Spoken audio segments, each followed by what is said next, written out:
Well, James, this is becoming a yearly habit, interviewing you a couple of days before a grand final. You're fourth in a row. What's the feeling like this week? Yeah, very good, very excited. I think first and foremost, obviously looking forward to the challenge ahead, and coming here today, things like this obviously makes it that little bit more real again, and obviously sinks in. But I suppose on the whole, like you said there, we've been here a few times recently, so we're just trying to keep as calm as we can, and we've experienced it before, and hopefully we don't get too kind of distracted, because it is a big week, and more stuff like this, more press, more build up, more attention from fans and things like that. But yeah, our whole kind of week, we're just trying to focus on ourselves and keep it as normal as we can, really. Is there almost a sense of kind of muscle memory for you guys when you get to this time of year now?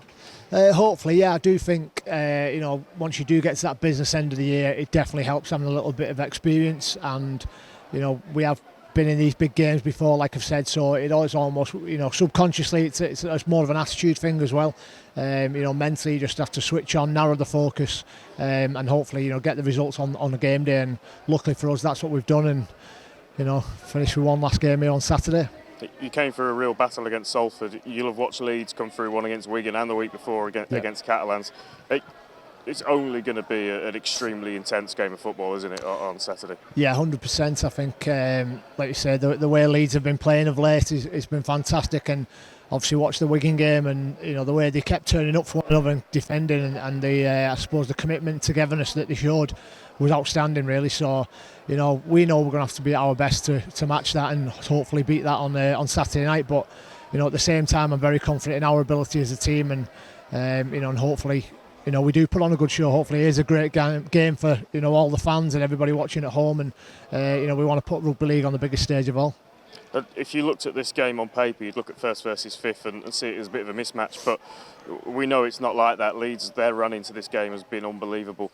You must be expecting to come up against what has been the form side in the last couple of months, and they'll be fully confident. Yeah, momentum's a massive thing in sport, isn't it? And like you said, Leeds are definitely carrying that at the minute. The way they've picked up so many victories on the bounce, and obviously the mood within the camp, and you can see that when Rowan Smith's come in, he's obviously done something really positive and almost changed the culture a little bit. So Leeds are a very dangerous team, and we're under no illusions of what we're going to face on Saturday night.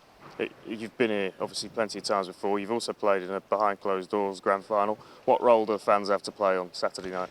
Oh, brilliant. The fans are outstanding. I think every time you play in a grand final is a fantastic privilege. But, for me personally, I just remember there's nothing like the noise of a grand final, especially when you go out for the warm-up. And I'm looking behind me there where I know the Saints fans will be like they've been before. And, it does get the hairs on the back of your neck stand up. And that noise is amazing. And, they've got a huge part to play really in terms of adding to the atmosphere of the game, because we'll be doing our best on the field, and I'm sure both sets of fans, Leeds and St Helens, obviously a bit of rivalry there from our past history and stuff, but I'm sure they'll be going at each other in the stand as well. Just lastly, obviously Christian Wolf's last game as St Helens head coach, what kind of influence has he had on you as a player over the last few years, and how determined are you to send him out a three-time winner?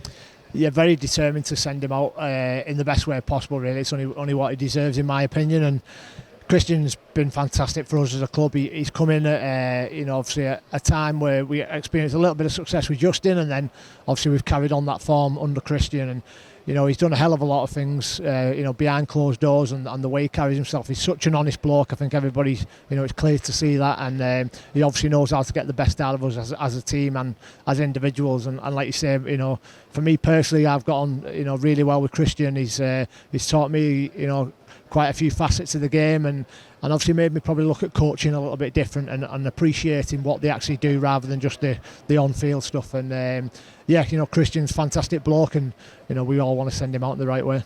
Well, best of luck on Saturday. Thank you.